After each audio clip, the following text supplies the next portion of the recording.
My daughter had been planning this engagement party for 6 months, and everything looked perfect.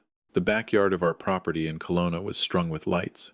60 guests were laughing and raising glasses, and my son-in-law-to-be was standing at the center of it all, arm around my daughter's waist, smiling like a man who had already won. That was when my daughter slipped away from him for just a moment, came to where I was standing near the garden wall, squeezed my forearm, and whispered 4 words that made the wine in my hand feel suddenly very heavy. "Dad, check his references." Then she walked back to him, smiled at a neighbor who was congratulating them, and acted as though nothing had happened. I kept my face completely still. 41 years in commercial real estate will teach you that much at least. My name is Robert Gallagher. I'm 64 years old, semi-retired, and I live on the property my late wife Patricia and I built together over the better part of 3 decades in the Okanagan. Patricia passed away 4 years ago from a cancer that moved faster than any of us were prepared for. Before she died, she made me promise 2 things.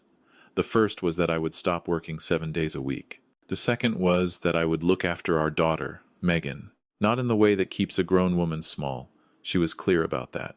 She meant the other kind of looking after, the kind where you pay attention, where you stay awake. I had not always done a good job of that second promise, but I was trying. Megan was 31 when she met Thomas Hale at a fundraising dinner in Vancouver. She had moved there 8 years earlier for work, built a career in healthcare administration, and had been careful with her heart in the way that people are after 1 or 2 relationships that ended badly. She called me 2 days after that dinner, and I could hear something different in her voice. Not just excitement, something softer than excitement. He was 40, she told me, a financial consultant who specialized in estate planning for high-net-worth families. He had grown up in Halifax, moved west for university, built his practice over 15 years. He was calm, she said, measured. He asked good questions and listened to the answers. He made her feel, and she paused here looking for the right word, seen. I was glad for her. I was. The first time I met Thomas was at a dinner she organized at a restaurant in Kelowna, about 3 months into their relationship. He drove up from Vancouver specifically for it. He was tall, well-dressed without being flashy, and he had the particular quality that very skilled people in sales develop over years of practice, the ability to make whoever they are talking to feel like the most important person in the room. He asked about my career with what seemed like genuine interest. He knew enough about commercial real estate to ask intelligent questions. He was attentive to Megan in a way that looked entirely natural. I drove home that night and sat in Patricia's old reading chair for a long time. Something felt like a performance. I couldn't explain it better than that. Nothing he said was wrong. Nothing he did was wrong. But there was a quality to his attention that reminded me of someone doing a very good impression of a real person rather than actually being one. Patricia would have told me I was being impossible. Maybe she would have been right. I kept the feeling to myself. They dated for 14 months before he proposed.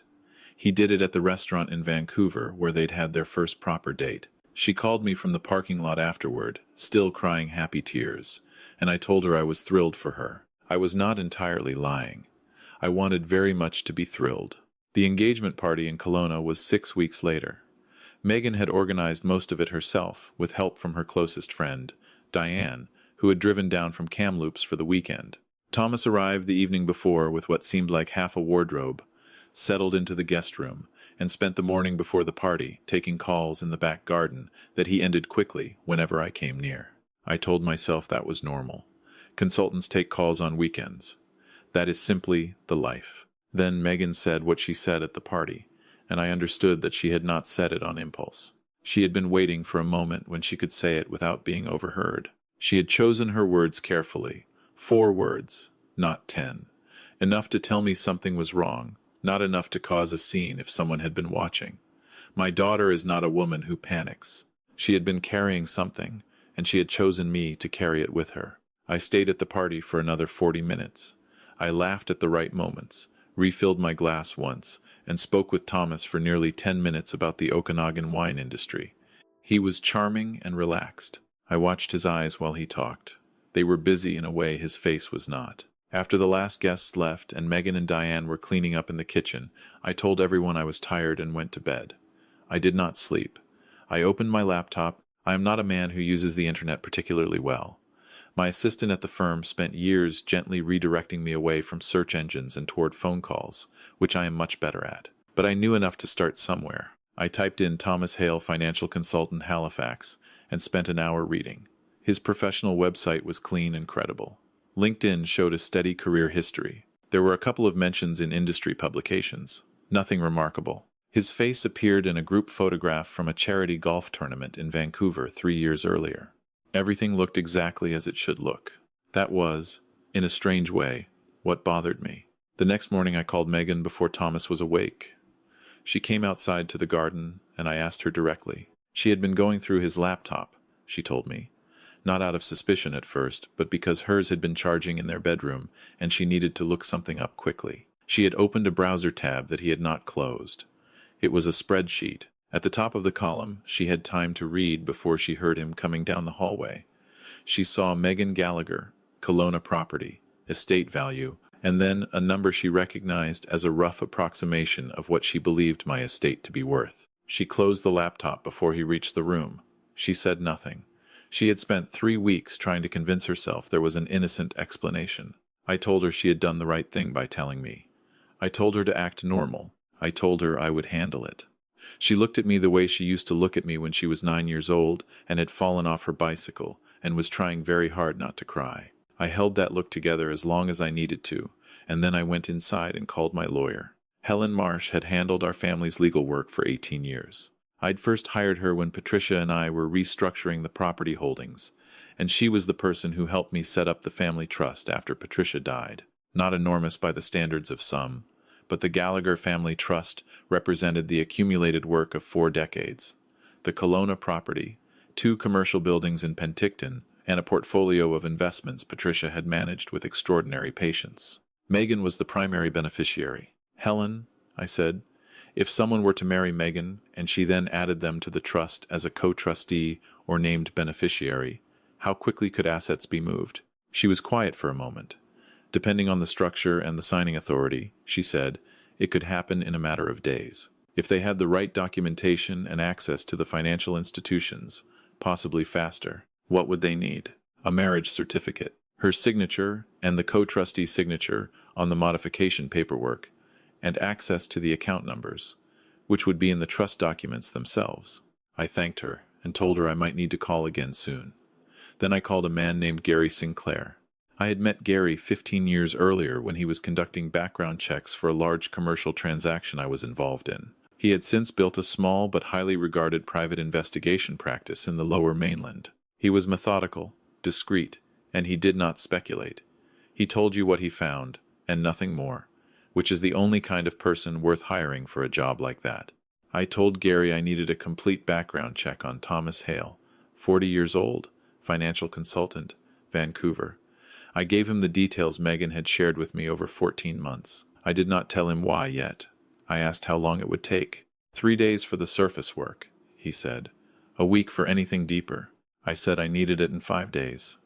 He said he would see what he could do. Those 5 days were among the more difficult I have spent. Thomas stayed in Kelowna for 2 more days after the party. Helpful and easy to have around, and I sat across the dinner table from him each evening and talked about wine and property values and the particular challenges of the Coquihalla in winter. He was very good at dinner table conversation. I found myself almost liking him, which made everything feel worse. He drove back to Vancouver on a Tuesday.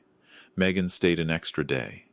I told her what little I knew, which was not much yet, and told her again to act normally. She was frightened. I could see that, but she was also angry in a way that gave her steadiness. Patricia had been the same. When they were frightened and angry simultaneously, the women in my family became very, very calm. Gary called on the 5th day. The real name was not Thomas Hale. It was Trevor Halliday, born in Moncton, New Brunswick, 41 years ago. The Halifax background was partly true. He had lived there, but the career history Gary's sources uncovered was substantially different from the one on his LinkedIn profile. There was a civil lawsuit in Nova Scotia from 7 years ago. A former business partner who had alleged that Trevor Halliday had misrepresented financial documents in order to gain access to a joint account and had then liquidated it. The case had been settled out of court. The amounts were sealed, but the documentation existed. There was also a marriage, Trevor Halliday had been married to a woman in Fredericton, divorced after 22 months. Her father, Gary, had found through property records, owned a substantial commercial property portfolio in New Brunswick. The divorce settlement had included a payment to Trevor that had come, according to a source Gary would not name but said was reliable, from the father-in-law, who had simply wanted the situation to end quietly. And there was a third name on Gary's list, a woman in Calgary. Her name was Renata Voss. According to what Gary had found, she was 44 years old, and she and Trevor Halliday shared a numbered company registered in Alberta. The company had no visible business activity, but money had moved through it. Gary had the transfer records. I sat in my office with the phone against my ear and looked out at the vineyard that ran along the south side of the property. "Gary," I said, "is this man planning to marry my daughter, to access her inheritance?" "I think," Gary said carefully, "that someone has done something very similar before, and that the structure is similar enough to warrant serious concern." I asked him to keep digging. I asked specifically about Renata Voss. I asked whether there were any other connections to the family trust specifically, whether anyone had been making inquiries. He said he would call me back. He called back the following evening. Renata Voss had worked for 3 years as a paralegal at an estate planning law firm in Calgary. She had left that firm under circumstances Gary described as unclear, but noted that she had departed without a reference and without the partnership track she had apparently been promised. She now worked, on paper, as a freelance legal consultant. Her actual income, based on what Gary had been able to trace, appeared to come primarily from the numbered company she shared with Trevor. More importantly, Gary had found emails. He did not explain in detail how, and I did not ask, but Trevor had used a personal email account that had not been sufficiently secured, and Gary had a source who had accessed a portion of the correspondence. In those emails, Trevor referred to Megan by her first name and to the Gallagher estate by a shorthand that Gary would not repeat on the phone, but which made the nature of the plan clear. Renata had been advising him on the trust modification process. She knew exactly which documents would need to be signed, and in what order to give Trevor access before any legal challenge could be mounted. They were planning to move within 30 days of the wedding. I closed my eyes and thought about Patricia. I thought about the 31 years she had spent helping me build everything that was now sitting in the crosshairs of two people who had done this, or something very like it, at least once before. Then I started planning. Megan's wedding was 8 weeks away. The venue was a winery property outside Naramata that she had booked nearly a year in advance. 110 guests. The rehearsal dinner was the night before at a boutique hotel in Penticton, 40 guests, immediate family, and the wedding party. I called Helen Marsh again. I told her what Gary had found. She was quiet for a long time, and then she said things I will not repeat in full, because she is a composed professional, and she was not composed. When she was finished, she told me that she could work with the RCMP's Financial Crimes Unit, that she had a contact there, and that the documentation Gary had assembled was likely sufficient to open a formal investigation. But she also told me that the most durable outcome, the one that would be hardest to challenge later, would be if Trevor was caught in the act of attempting the fraud rather than simply being accused of planning it. I told her to make the call to the RCMP contact. I told her I would handle the rest. There is a particular kind of patience that you develop in 40 years of negotiating commercial real estate transactions. You learn that the person who speaks first when the silence becomes uncomfortable has already given something away. You learn that the moment you show your hand is almost never the right moment. You learn to wait. I called Megan and told her everything, all of it. She sat on the other end of the phone without speaking for a long time, and then she said, in a voice that was entirely steady, "What do you need me to do?" "That is my daughter." I needed her to do nothing differently, to keep planning the wedding, to respond to Trevor's messages the way she always had, to give no indication that anything had changed. It was a great deal to ask of someone who had just been told that the man she was going to marry had likely been cataloging her inheritance since their third date. She did not hesitate. Gary had found that Renata Voss would be in Penticton the weekend of the rehearsal dinner. She was registered at the same boutique hotel under her own name, listed on the hotel booking as a wedding guest. She was not on Megan's guest list. Trevor had added her under the cover of the wedding planner's external vendor coordination, claiming she was a legal consultant reviewing the venue contract. She was not reviewing any venue contract. I arrived at the Penticton Hotel the morning of the rehearsal dinner, checked in, and met Gary in the lobby cafe. He handed me an envelope.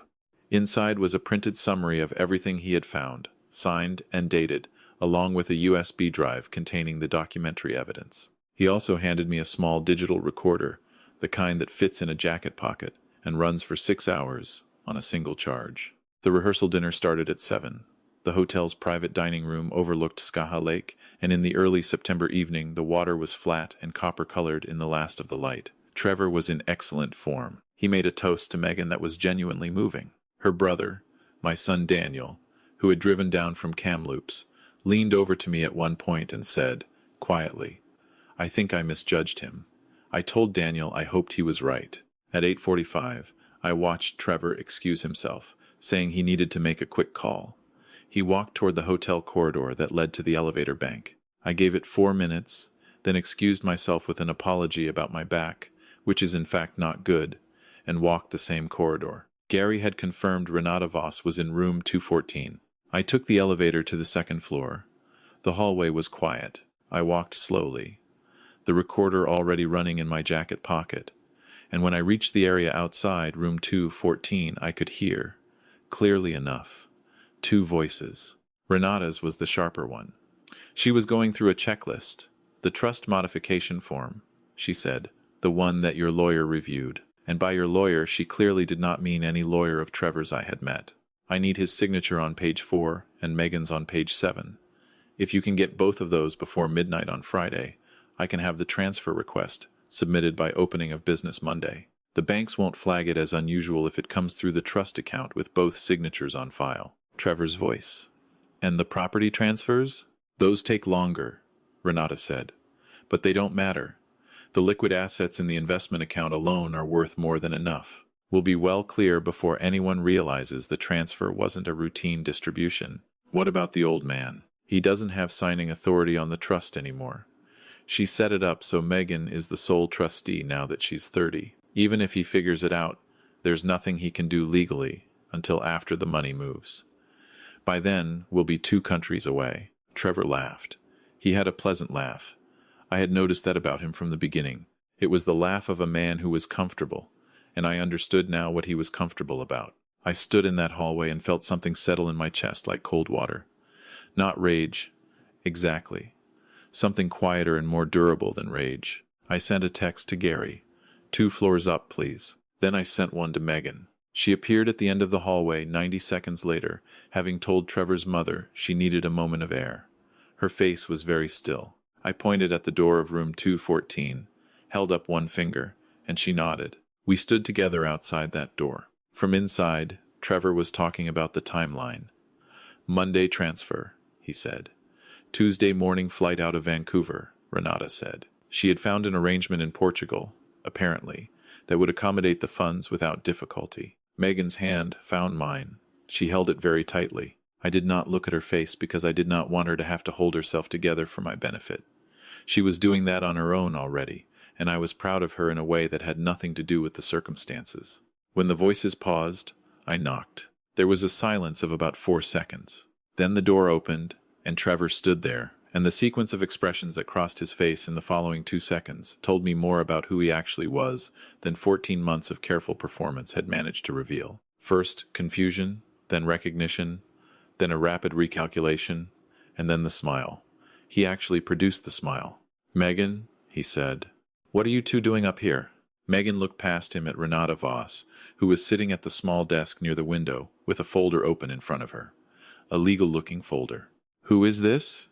Megan's voice was entirely level. "This is Renata," Trevor said.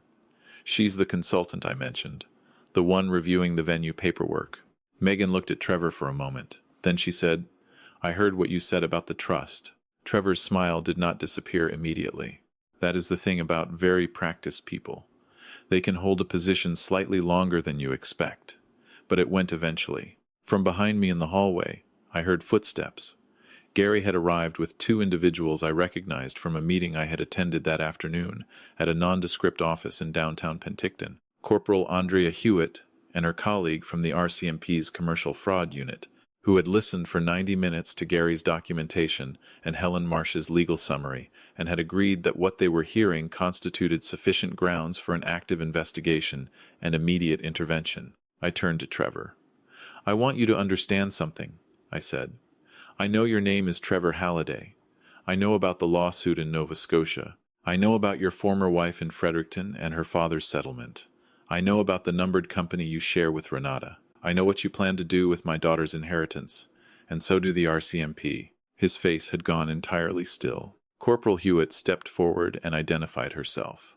She told both Trevor and Renata that they were being detained for questioning in connection with an investigation into alleged financial fraud. She was calm and professional, and she read them their rights in the particular flat way of someone who has done this many times before. Renata said something sharp about lawyers.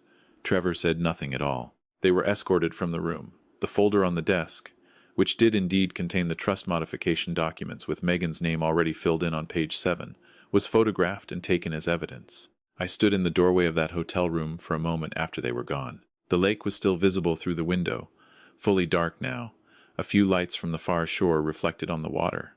Then I went back downstairs with my daughter. What happened next was not easy. Megan stood in front of 40 people in a private dining room overlooking a beautiful lake and told them, in fewer words than I would have managed, that the wedding was cancelled, that she was fine, and that she would appreciate their privacy and their support in the coming days.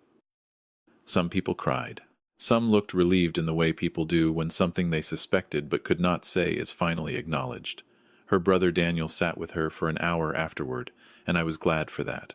I took a walk along the lake shore by myself around 10 o'clock. It was a cool night for early September, the kind that reminds you that summer's tenure in the Okanagan is always temporary. I thought about Patricia. I thought about the way she used to sit in the garden at the Kelowna property in the evenings with a glass of wine, very still, watching the light change over the hills. She had an instinct for stillness that I had never fully learned from her. I was still learning. The RCMP investigation moved forward over the following months. I won't detail all of it because some of it is still ongoing, but the core of what Gary and Helen had assembled held. Trevor Halliday and Renata Voss were formally charged in connection with the Moncton case and the Fredericton settlement, which investigators were able to reopen with new evidence, as well as the planned fraud against Megan. The former business partner in Nova Scotia, a man named Gerald, who had spent 7 years believing no one would ever take his complaint seriously, called me directly to say thank you. That call was unexpectedly hard to get through. Megan took 4 months to settle herself. She stayed in Vancouver but took a leave from work for 6 weeks, spent time with friends, drove up to Kelowna several weekends to sit in the garden with me and talk about nothing in particular or everything in particular, depending on the day. She cried, but not as often as I expected. She was angrier than she was sad, and I think that was the right proportion. The question she came back to most often was how she had missed it. "You didn't miss it," I told her, on one of those weekends in late November, sitting outside with the last of the fall sun on the dormant vineyard. "You felt it. You said 4 words to me at the party, because something in you already knew. The part of you that recognized it had just been up against 14 months of a very skilled performance." She was quiet for a moment. "He was good at it," she said. "He was. But you were better at listening to yourself than you gave yourself credit for." "I want to trust people again," she said. "I don't want to become someone who can't." "You won't." I poured more wine into her glass. "Your mother was one of the most trusting people I have ever known. Do you know why she could afford to be?" Megan shook her head. "Because she paid attention. Real trust isn't something you hand over freely and hope for the best. It's something you extend slowly, and you watch what a person does with the small amounts before you give them more. Your mother trusted people because she watched carefully first. That's not cynicism. That's just wisdom." Megan looked out at the vineyard for a long time. "Do you think she would have seen through him?" "In about a week," I said. "Maybe 10 days. She laughed for the first time in what felt like months, and I laughed too, and somewhere in the quality of that particular laugh I could hear Patricia very clearly. 6 months after the cancelled wedding, Megan called me on a Tuesday evening, which is not her usual calling day, which meant she had something to say that wouldn't wait for the weekend. She had been back at work for 4 months. She had started running again, something she had let go during the relationship. She had booked a trip to Portugal with Diane, which I thought showed admirable reclamation of something that had briefly been contaminated. And she had met someone, she said carefully, Not in a way that suggested anything serious yet, just in a way that suggested the possibility of something serious was no longer terrifying. "Tell me about him," I said. She did. She described him with a particular quality of attention, noticing specific things, the way he apologized to a waiter for taking too long to order, the way he talked about his family with ease and without editing himself, the way he had told her on their second meeting about a business venture that had failed badly and what he had learned from it. She was watching carefully. I could hear it in every sentence. "That's good," I told her. "Keep watching." "I know," she said. "I will." After we hung up, I walked out to the garden and stood where Patricia used to sit. The Okanagan in March is still cold, the vines stripped back and the hills a pale brown, nothing like the summer. But there is something in the quality of the light even then, a particular clarity that I have never found anywhere else. I thought about what it means to protect someone without diminishing them. You cannot watch over the people you love by standing between them and everything uncertain. Patricia understood that. The best protection I had been able to offer Megan was not a wall, but a set of tools. Pay attention to what doesn't add up. Trust the quiet voice that something is wrong. Ask for help before the situation is past helping, and understand that real love does not arrive fully formed and flawless. It arrives honestly, with its imperfections visible, and it stays when things are difficult. I thought about Gerald in Nova Scotia, who had filed a complaint for 7 years and finally been heard. I thought about the woman in Fredericton whose father had paid to make a problem disappear, which is a kind of protection that protects no one. I thought about the difference between those two responses and what it costs over time. I went inside, poured a small glass of something from one of the estate bottles Patricia had loved, and sat in her old chair. If you are a parent reading this, or a grandparent, or anyone who has someone they care about, moving toward a commitment they are not sure about, I want to say something plainly. Your instincts are information. The quiet feeling that something does not add up is worth investigating, not because you should treat everyone with suspicion, but because a brief and careful look costs very little compared to what it might prevent. You do not need to accuse anyone. You do not need to create conflict. You simply need to look and to make sure that the person you love has been given the truth before they make a permanent decision. The hardest part is not the investigation. The hardest part is trusting that the people you love can handle the truth. My daughter handled it with more grace than I had any right to expect. She had been carrying it herself for 3 weeks before she came to me, which tells you everything about the kind of person she is. Patricia chose well when she made me promise to pay attention. I am still learning to be worthy of that promise. But on the good days, I think I am getting there.